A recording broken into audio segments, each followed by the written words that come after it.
Angola Fala Só, um diálogo sem barreiras, sem censura, aberto, honesto, sem fronteiras, na Voa em português, às sextas-feiras, às 17h30 de Angola. No telemóvel, na rádio, no computador, no tablet, conversas globais, assuntos locais. A paixão pela informação, com a melhor companhia, a sua. Olá, ouvintes. Esta é a Voz da América a transmitir em português para a África e como hoje é sexta-feira, é dia do Angola Fala Só. Portanto, das 17h30 às 18h estamos em onda curta, nos 13.630 e 17.655 e depois às 18h estamos nos 1530. Há que dizer aos ouvintes que este é um programa que foi gravado ontem, quinta-feira.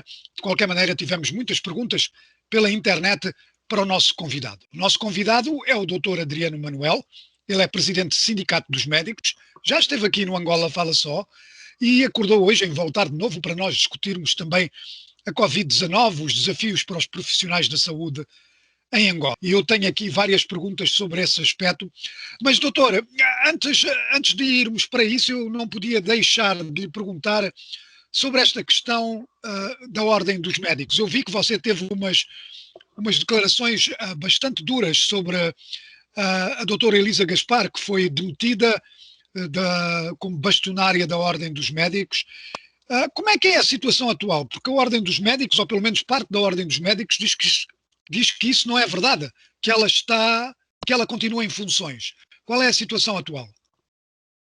Bom, primeiro vale realçar aqui que o Conselho Regional Norte convocou um encontro cujo objetivo principal seria abordar a questão relacionada com a destituição ou não da bastonária da Ordem dos Médicos.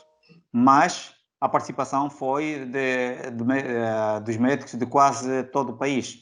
De uma forma geral, a maior parte dos médicos de Angola que estão inscritos na Ordem dos Médicos, por aí 50%, mais do que 50%, subscreveram a destituição da bastonária da Ordem dos Médicos. Logo, a bastonária está destituída e, como tal, foi criada uma comissão de trabalho que vai tratar dos assuntos correntes da Ordem durante 3 meses, até promover o próximo pleito eleitoral, para depois então termos um novo bastonário da Ordem dos Médicos.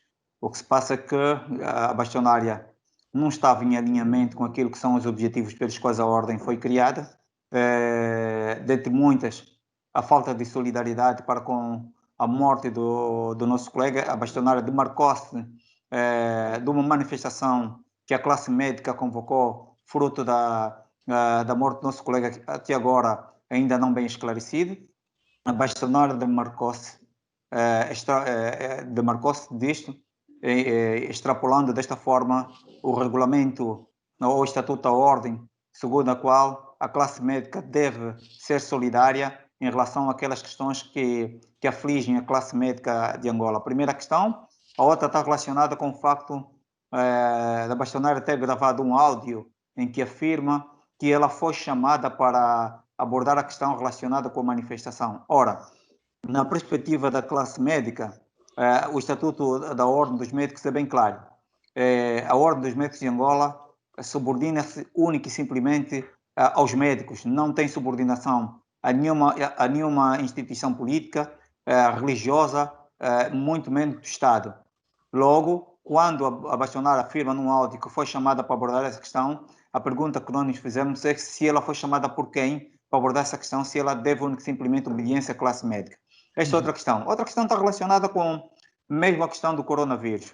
Achamos que a Ordem até agora não se pronunciou em relação à questão do coronavírus, de tal forma que o não pronunciamento da Ordem, isso influencia negativamente para aquilo que são as questões relacionadas com a abordagem terapêutica, muito mais também relacionado com a forma como a classe médica encara a questão do coronavírus. Entre outras, essas falo só dessas.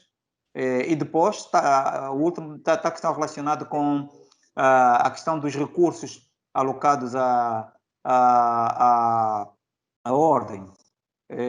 Existem informações segundo a qual os recursos foram mal utilizados e nós precisamos saber, e por isso mesmo convocamos esse encontro para que a bastonária se justificasse, não é? E ela não apareceu por uma questão óbvia, faleceu a mãe, mas de qualquer forma a ordem não é a bastonária. Existem outros elementos que podiam jogar um papel muito importante para explicar isso.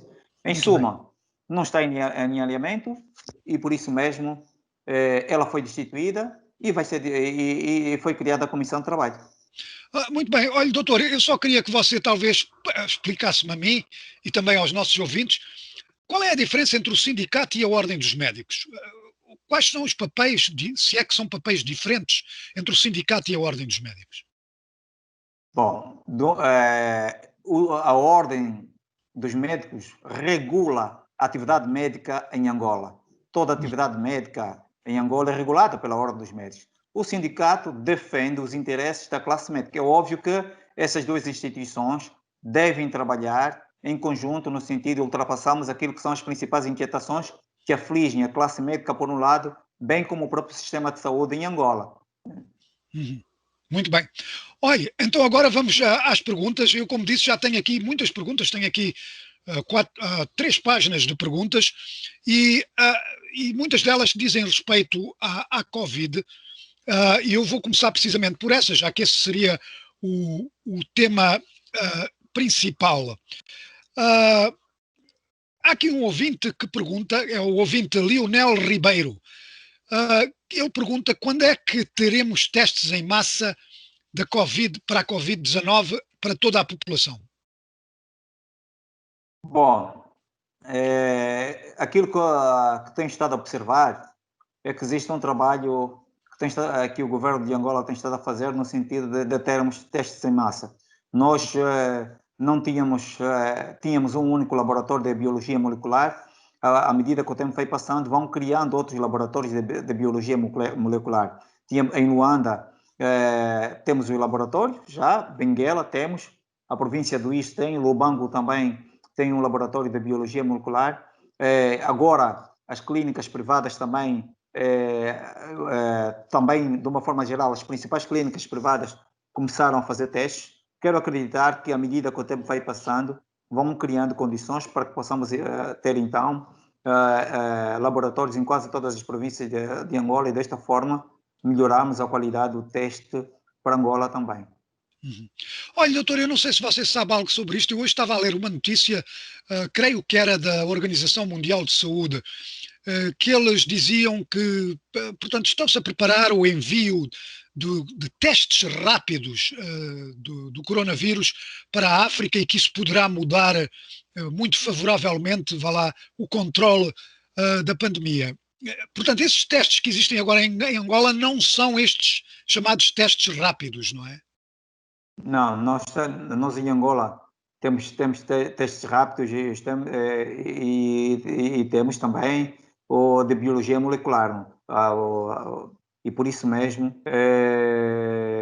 temos os 2 testes. O que nós achamos aqui é que a África, no geral e em particular, o governo de Angola deve jogar um papel muito importante no sentido de termos aqui fábricas que possam então trabalhar nesse sentido. Nós tínhamos 2 fábricas de medicamento, mas precisamos ter fábricas que possam produzir testes para a biologia molecular. E se assim acontecer, certeza absoluta que vamos minimizar substancialmente a falta desses testes em Angola. E acho que, apesar da crise econômica, quero acreditar que o governo poderá fazer um esforço neste sentido, né?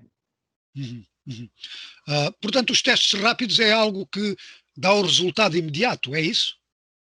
Evidentemente. Muito bem. Mas, doutor, já agora, só para esclarecer também os ouvintes, esses testes rápidos são tão fiáveis, não é viáveis, fiáveis como os outros? Sim, Aham. sim. Muito bem. Olha, agora no caso de dúvida é que vamos para os testes biológicos molecular, que é o RTP. Sim. Uhum. Muito bem.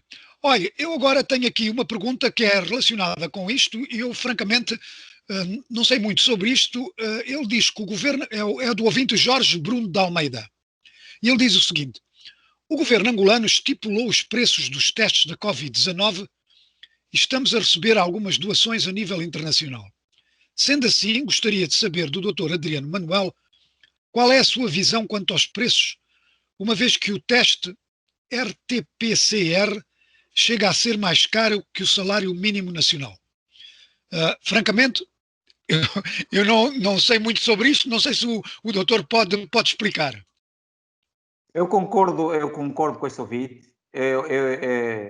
Eu acho que, primeiro, eu acho que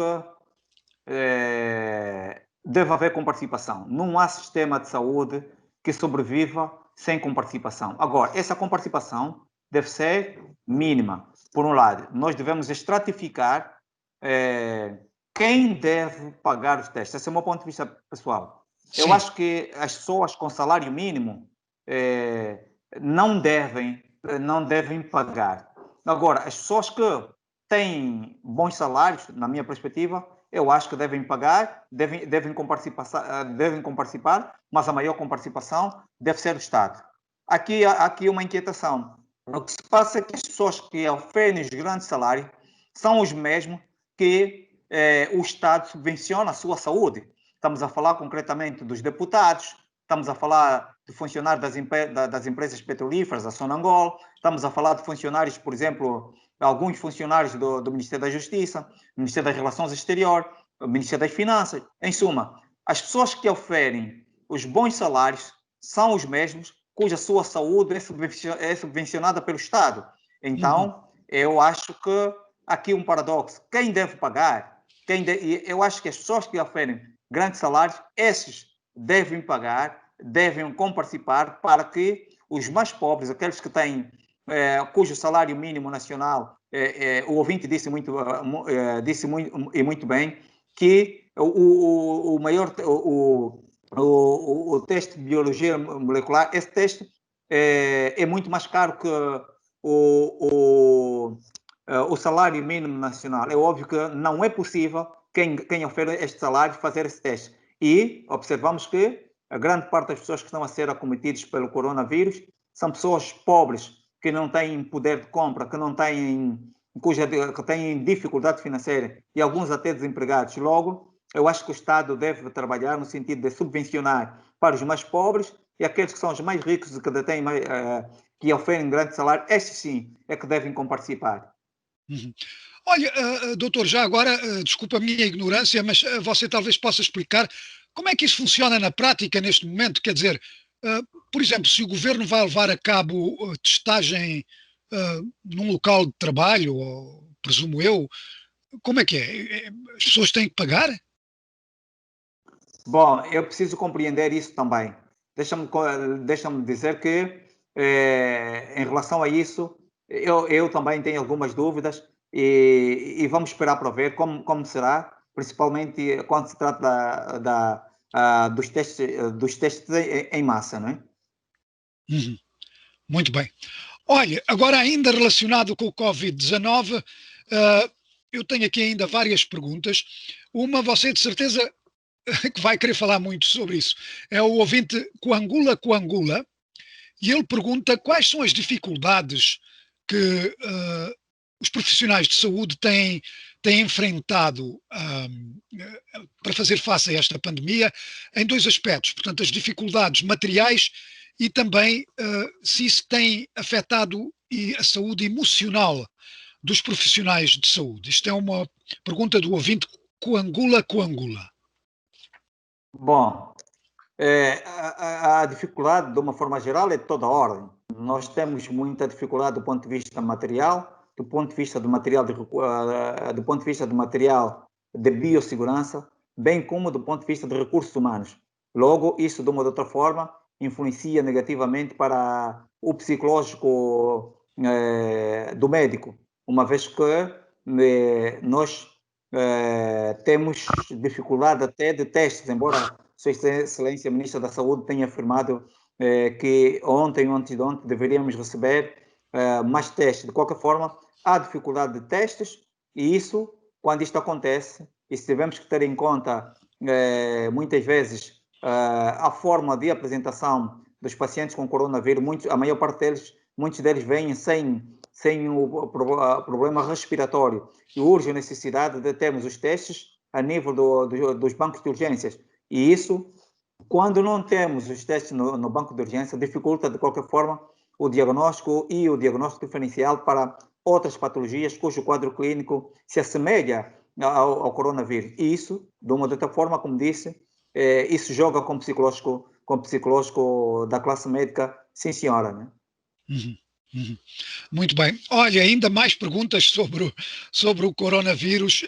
O ouvinte estava a perguntar, basicamente, onde é que se estão a dar a maior parte dos casos de mortes de Covid-19, porque diz ele, na zona onde ele vive, ele não viu ninguém ainda morrer da doença.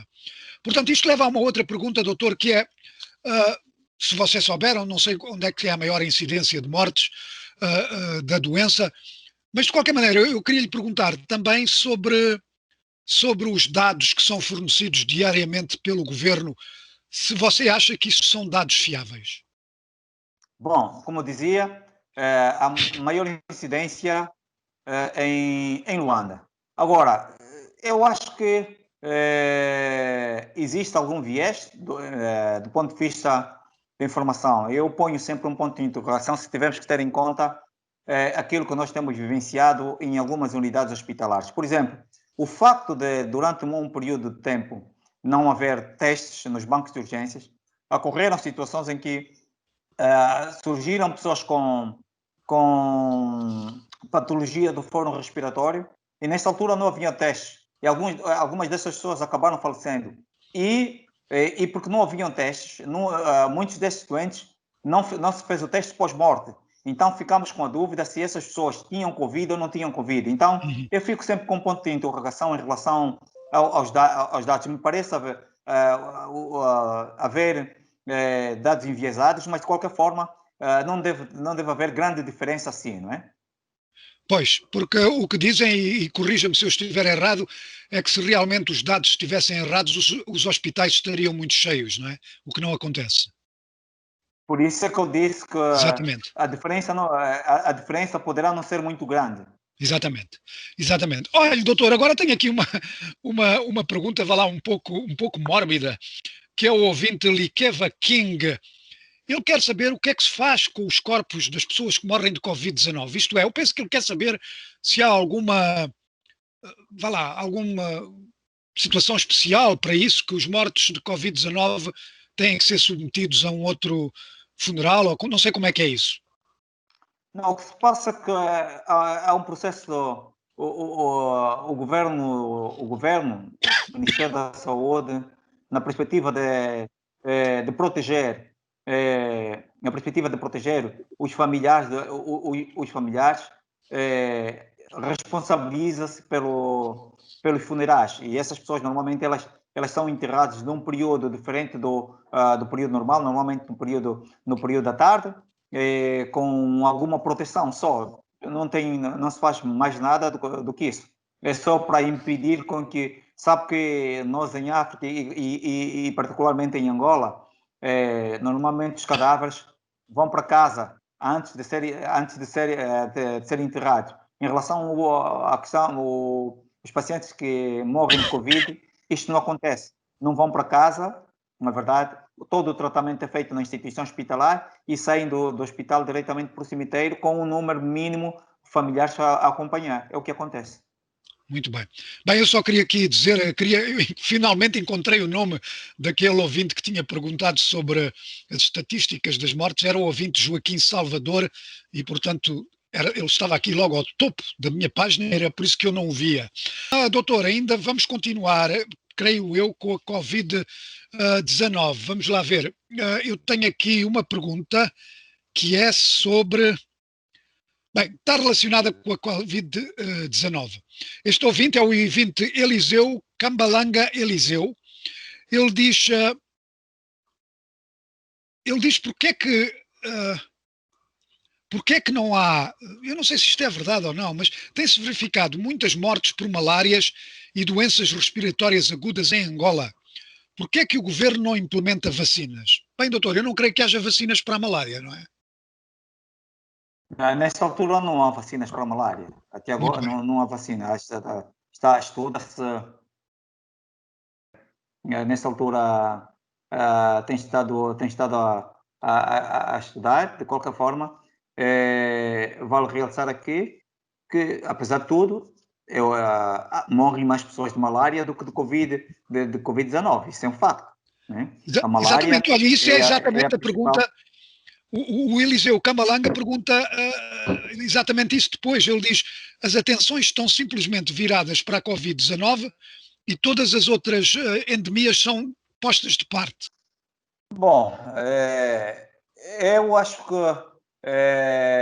o governo, dada a alta taxa de mortalidade que o Covid pode provocar, eventualmente o governo tenha olhado muito para o Covid.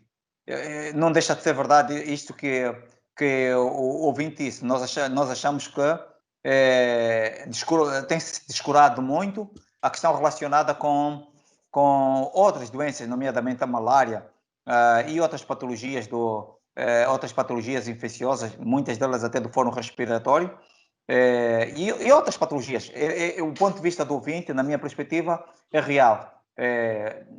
De qualquer forma, morre-se mais pessoa por malária do que o Covid, e achamos nós que deve-se fazer um trabalho no sentido de diminuirmos o elevado índice de mortalidade por malária. Porque, verdade seja dita, morrem mais pessoas de malária do que Covid. Sim, senhor. Quero eu fazer-lhe uma pergunta que é sobre a questão da morte do Dr. Dalla.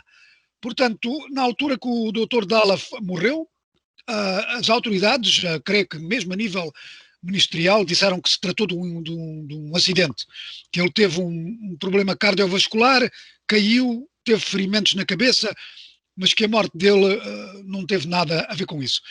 Houve aquela manifestação, o Sindicato dos Médicos levantou dúvidas sobre esta justificação dada pelas autoridades. Como é que está essa situação?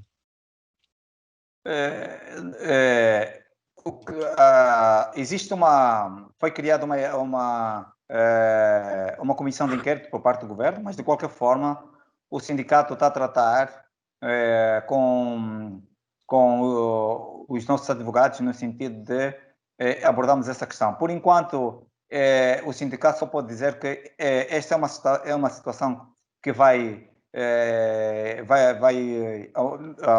à justiça, de certeza absoluta. Como dissemos na véspera, o sindicato vai entrar com um processo de crime para observarmos eventualmente as causas de morte, porque é óbvio que nós sabemos que a causa de morte do Dr. Silvio Dalla não foi aquilo que a polícia diz. De qualquer forma, este é um processo que está a andar e que a qualquer altura vocês terão a oportunidade de ouvir os resultados. Desculpe eu insistir sobre isto, doutor, mas duas perguntas. Portanto, você diz que tem a certeza de como é que o doutor Dalla morreu. Como é que vocês têm essa certeza? Bom, aquilo que nós observamos no corpo do nosso colega não tem absolutamente nada a ver com aquilo que são as informações que a polícia disse, por um lado. E a própria contradição de informações da própria polícia. A polícia, de uma forma geral, havia muitas contradições. E essas contradições levaram-nos a crer que a causa da morte não foi aquilo, aliás, do facto, como disse, aquilo que nós observamos no corpo do nosso colega. A polícia, por exemplo, só a título de exemplo, a polícia diz que o nosso colega tinha leves escoriações, quando nós observamos feridas incisas profundas com muito sangramento. Só a título de exemplo, né? Então, portanto, ele está a falar de causa. feridas no corpo, feridas no corpo? Evidentemente, no couro cabeludo do nosso colega, com extravasamento de muito sangue. Muito bem. Olha, e já agora, isto é uma pergunta ainda relacionada com isso. Você disse que o governo disse que ia formar uma comissão de inquérito. Ah, eu tenho a dizer que há muito ceticismo sobre isso, porque nós sabemos, e creio que você concorda, que muitas vezes governos, não só em Angola, como em redor do mundo, dizem que formam comissões de inquérito e depois as comissões de inquérito duram para sempre, não é? Como é que você vê isso? Por isso mesmo é que o sindicato vai entrar com processo judicial, pensando que a comissão de inquérito poderá não surtir algum efeito, então nós, por isso é que vamos entrar com processo judicial. Muito bem. Olha, eu agora tenho aqui uma pergunta muito interessante do ouvinte Pedro Jorge. Já não tem a ver com a Covid, doutor, mas é uma pergunta que eu acho muito interessante e que você, como médico e, acima de tudo, como sindicalista, deve querer responder. É uma pergunta interessante. Ele pergunta: não acha que é um desperdício entregar a gestão de um hospital a um médico quando há falta de médicos a praticar em Angola? É uma pergunta do ouvinte Pedro Jorge. Concordo plenamente com ele. Concordo plenamente com ele. Eu acho que para ser diretor de um hospital, necessariamente não tem que ser médico. Se tivermos que ter em conta que a exiguidade de médicos existente no nosso país, opinião que podíamos entregar a gestão de um hospital a pessoas que têm formação na área de gestão. Agora, é claro que existem dentro da estrutura de um hospital que o médico é que deve gerir. É o caso do diretor clínico, é o caso do Claro. diretor pedagógico, isso sim. Agora, para a direção do hospital, eu concordo, da mesma forma que concordo com a ideia segundo a qual, para ser ministro da Saúde, necessariamente não tem que ser médico, não é? Sim. Por exemplo, nós temos, o país tem um déficit de cardiologista. Nós temos uma ministra da Saúde cardiologista que não trabalha como cardiologista, quando o país não deve ter mais do que 150 cardiologistas para 30 milhões de habitantes. É um desperdício termos uma ministra da Saúde cardiologista. Nós temos um ministro, um secretário de Estado para a área hospitalar, um médico, um eminente cirurgião, um grande docente de cirurgia. Meu ponto de vista pessoal, ele faria melhor trabalho estando no hospital, formando quadros do que está no Ministério, do que está no Ministério da Saúde. Já tivemos situações em que tivemos o diretor para a área hospitalar, também um grande cirurgião. Neste momento, temos uma médica que é diretora nacional dos hospitais, cuja especialidade está diretamente relacionada com não me lembro bem a especialidade dela, se me lembrar depois, ainda não nesta Sim. entrevista, digo, mas tem uma especialidade que nós quase que temos muito pouco no nosso país. Então, o ouvinte não deixa de ter razão, é realmente um desperdício e concordo com ele. Vamos agora continuar, vamos a uma reportagem a partir de Luanda com a colaboradora Ludmila Rangel, que foi exatamente averiguar quais são as dificuldades pelas quais passam os profissionais de saúde em Angola. A crise nos mostra uma série de problemas urgentes, como o aumento significativo da pobreza e do desemprego. E a Covid-19 acaba por mostrar essas lacunas a nível mundial, começando por mexer num dos pontos mais sensíveis de qualquer país: sistema de saúde. E Angola não foge a regra. O mestre em Saúde Pública, Jeremias Agostinho, disse que existem 5 desafios e estes devem ser tidos em conta. O primeiro desafio que nós colocamos, passados 7 meses que convivemos com a doença, e porque achamos que é prioritário mesmo, é a salvaguarda dos profissionais de saúde. É imprescindível que neste momento, e até pelo número de profissionais que nós temos no país, que as entidades de direito tomem um conjunto de medidas no sentido de fazer com que o número de infectados e o número de pessoas que perderam a vida pela Covid-19 e que fazem parte do grupo de médicos, enfermeiros e demais profissionais de saúde da linha da frente estejam devidamente protegidos. E quando nós falamos em proteção, estamos a falar que é necessário que se crie equipamentos de biossegurança para os profissionais, equipamentos de biossegurança para as instituições que prestam serviços de saúde. Estamos a falar também, inclusive, de uma proteção do ponto de vista financeiro, do ponto de vista social, também para estes profissionais. Outro aspecto, inclusive, também o apoio à saúde mental, porque nos últimos tempos notamos que os profissionais estão bastante desgastados, já éramos poucos para atender a demanda que a população a nível do nosso país, com o número que vai reduzindo em função de infectados e de mortes pela pandemia, e isto vai causando um desgaste psicológico a nível da classe. A sociedade angolana pode retornar ao que se encontrava, mas mudará significativamente em alguns aspectos. Bem, o terceiro desafio que o país terá será a gestão dos grupos de risco. Nós temos grupos de risco do qual fazem parte as gestantes, os hipertensos, os maiores de idade, os diabéticos, pessoas com câncer, pessoas com VIH, pessoas com um conjunto de doenças. E dentro desse grupo de risco nós temos crianças que agora têm de ir à escola, temos adultos que vão para o trabalho e também temos profissionais de saúde que fazem parte desse grupo de risco. O Estado tem que criar uma estratégia para conseguir ir ao encontro desses grupos de risco sem que haja necessidade de eles irem ao encontro das instituições de saúde, para fazer com que o número de pessoas que perdem a vida reduza significativamente. Não parece que o mundo onde iremos desembarcar depois da Covid-19 seja o mesmo como anteriormente saído. Depois, o quarto desafio é a capacidade de teste que nós temos. O desafio que temos em relação aos testes agora é fazer com que não seja apenas o teste da marca Abbott que seja utilizado, mas também de outras marcas para facilitar a importação. O desafio a seguir tem a ver com a resposta do serviço de saúde em si, das equipas rápidas do serviço de saúde. À medida que o número de pessoas infectadas vai aumentando, as equipes de respostas rápidas não podem ser exclusivamente do setor público, porque não estão a conseguir dar conta do recado. Há aqui necessidade de se permitir que o setor privado crie equipas de resposta rápida.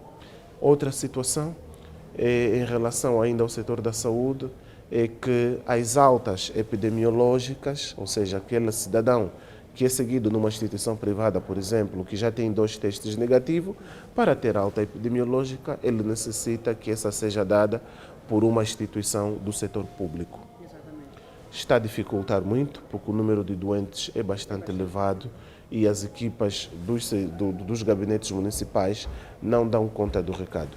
É preciso, nessa altura, permitir que as equipas das instituições privadas também tenham autonomia para dar alta epidemiológica dos pacientes que as mesmas acabam por seguir.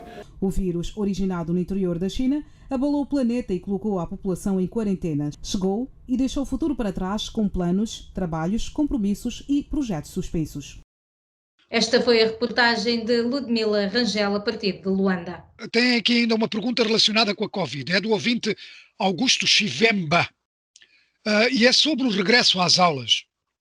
Ele pergunta se este regresso às aulas não vai aumentar o número de casos de Covid-19 e depois pergunta-lhe qual é a estratégia que os médicos aconselham, portanto, neste retorno às aulas.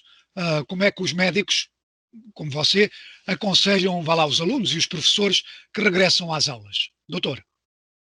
Bom, eu sou das pessoas que não concordo com a ideia de que as aulas, deve haver o regresso às aulas. Nós devíamos encontrar uma modalidade, eventualmente não presencial, onde os encarregados de educação iriam buscar os conteúdos e em casa, então, com o apoio das escolas, iriam dar aulas aos seus respectivos filhos, para aqueles que estudam, para aqueles que têm nível académico para tal, e para os que não têm, encontrarem outra modalidade que não fosse ou que não seja presidencial, não é?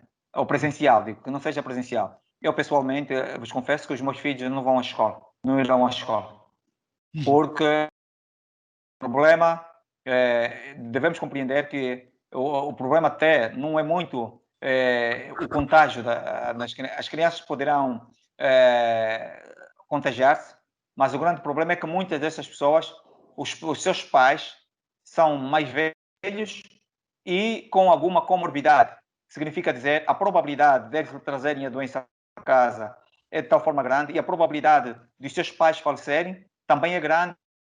Essas pessoas correm o risco de ficarem sem aqueles que são os seus grandes, as pessoas que jogam um papel muito importante para a sua sobrevivência. Do meu ponto de vista pessoal, acho que é prematuro o regresso às aulas. Por mim, não deveríamos regressar às aulas. Muito bem. Talvez o doutor quisesse falar um pouco, você falou do problema das crianças trazerem as crianças. Não sei se respondi à questão. Sim, sim. Eu queria só que você talvez explicasse mais um pouco aos nossos ouvintes esta questão, porque, quer dizer, pelo que eu sei, as crianças e mesmo os adolescentes são menos suscetíveis a ficar com a Covid-19, mesmo que sejam infectadas. Mas o perigo, portanto, é que elas possam trazer o vírus para casa. É isso que você está a dizer, não é?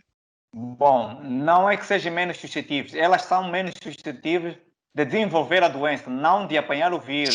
São menos suscetíveis de desenvolver a doença, mas em contrapartida, eles podem transmitir para os seus pais, que muitos desses pais são pessoas com vulnerabilidade, são pessoas com comorbidade, são pessoas que podem ser hipertensos, podem ser diabéticos, obesos. Aliado ao fato de algumas dessas crianças viverem com os avós, pessoas com idade muito avançada. Logo, e essas crianças ficam sem os seus progenitores. Daí que eu sou de opinião que o melhor seria não termos aulas presenciais. O ouvinte Augusto Chivembe pergunta-lhe, já agora, como as aulas estão a decorrer, o que é que você aconselha para os alunos e para os professores que vão às aulas? O que é que eles devem fazer para se proteger? Bom, é cumprir com as medidas de biossegurança, né? Cumprir com as medidas de biossegurança. Aqui há um problema. As escolas públicas não estão em condições, do ponto de vista de biossegurança. A maior parte delas, nós tivemos a oportunidade de passar por algumas dessas escolas, bem como temos familiares que são professores, e a maior parte deles afirmam que as escolas públicas não têm condições de biossegurança de uma forma geral. De qualquer forma, vale aqui dizer que é importante que as direções das escolas, os professores, bem como os encarregados de educação, criem condições para que a biossegurança exista nas suas instituições, hospitalares, e por essa via, então, para diminuir o elevado índice de contágio nas escolas. Muito bem. Olha, eu agora tenho aqui uma pergunta que ainda está relacionada com esta questão da ordem dos médicos, e desculpe, eu devia ter feito esta pergunta no princípio, quando abordámos essa questão, é do ouvinte Gerson Martins Luís. E ele basicamente pergunta se é possível ter uma classe de médicos robusta e unida quando há este conflito com a ordem dos médicos que dá a entender que haver fragilidades e antagonismos com os profissionais engajados na medicina. Bom, nós estamos numa fase de união. É claro que durante muito tempo a classe médica esteve desunida, mas à medida que o tempo vai passando, nós vamos criando condições para que possamos estar unidos. Pela primeira vez, nós tivemos uma manifestação em torno do caso de Cecílio Dalla em toda Angola, excetuando em 3 províncias do país, nomeadamente as 2 Lundas e a província do Quando Cubango. De uma forma geral, todas as outras províncias, a classe médica esteve unida.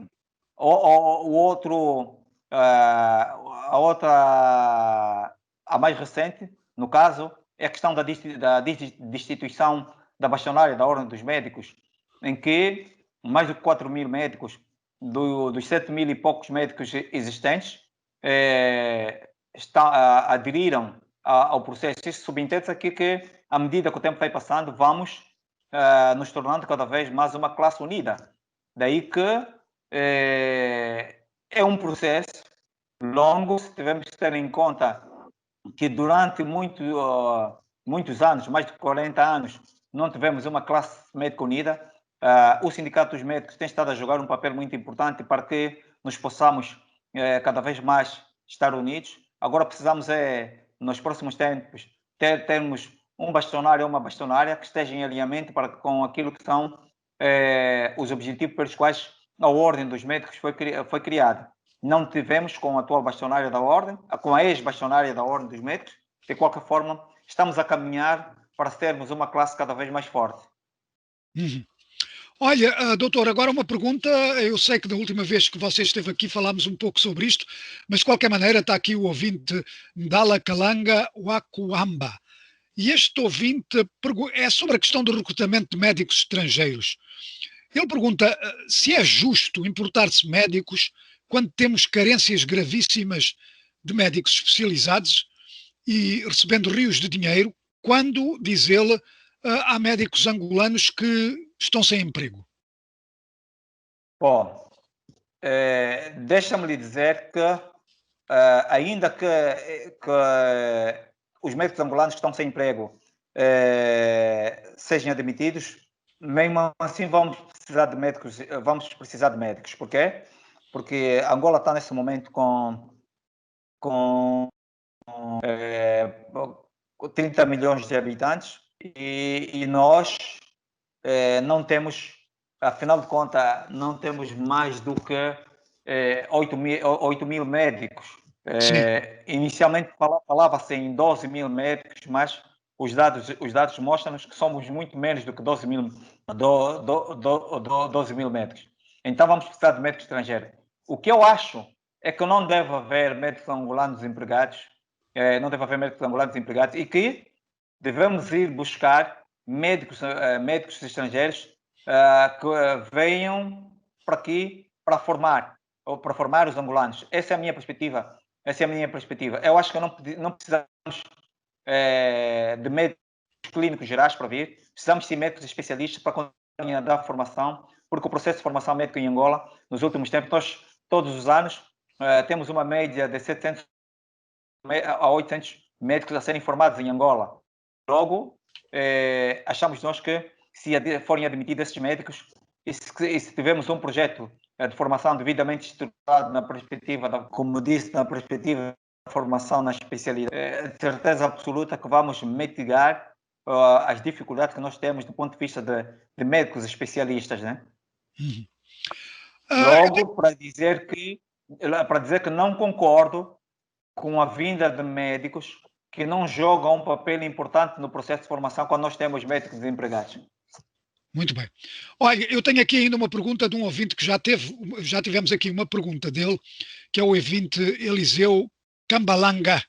E este ouvinte quer saber se o problema que há nos hospitais com a falta de medicamentos, que é um problema que nós sabemos que existe, não se deve ao facto de haver muita gente do governo que é detentor das grandes clínicas e farmácias e, portanto, que essas clínicas e farmácias recebem esses medicamentos que não há nos hospitais do Estado.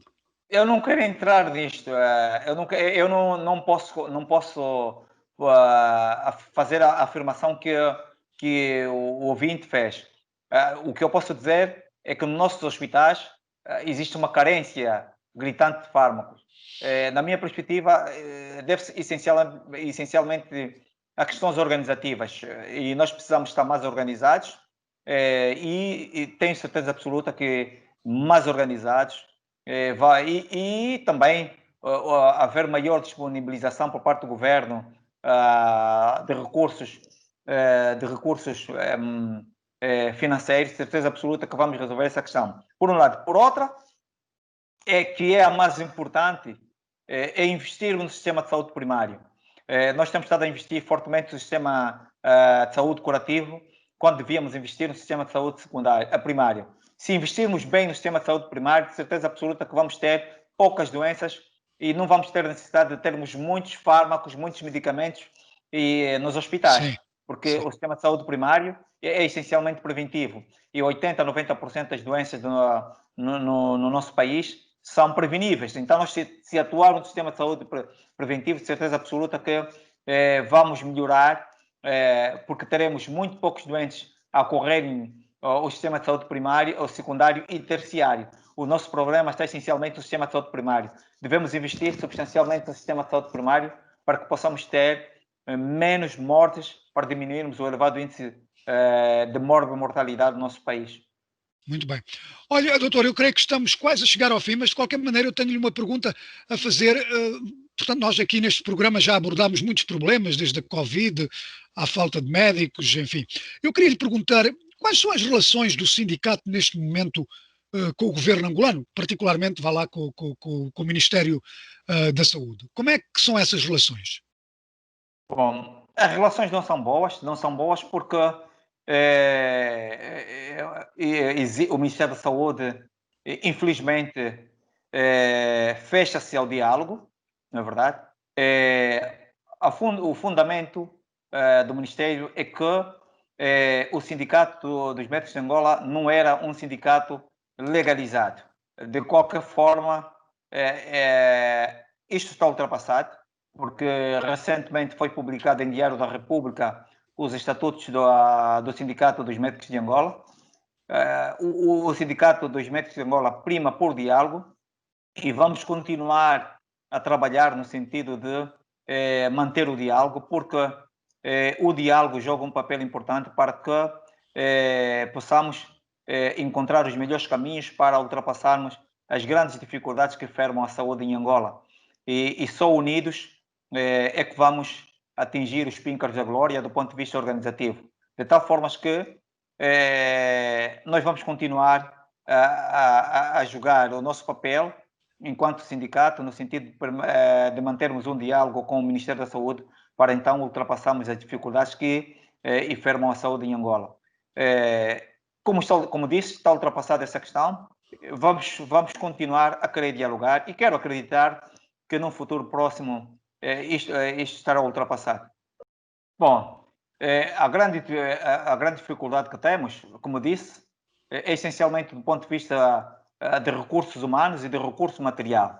Recursos humanos porque temos poucos, tanto para enfermeiros, médicos, técnicos de diagnóstico, quando falo técnico de diagnóstico, de raio-x, bem como de laboratórios, temos um déficit e isso faz com que subcarregue as pessoas que trabalham, há uma subcarga das pessoas que trabalham. Esta é uma grande dificuldade. De qualquer forma, vamos continuar a trabalhar no sentido de persuadir o governo de Angola a criar as melhores condições. Aliás, do facto, condições salariais também. Os médicos angolanos ganham muito mal.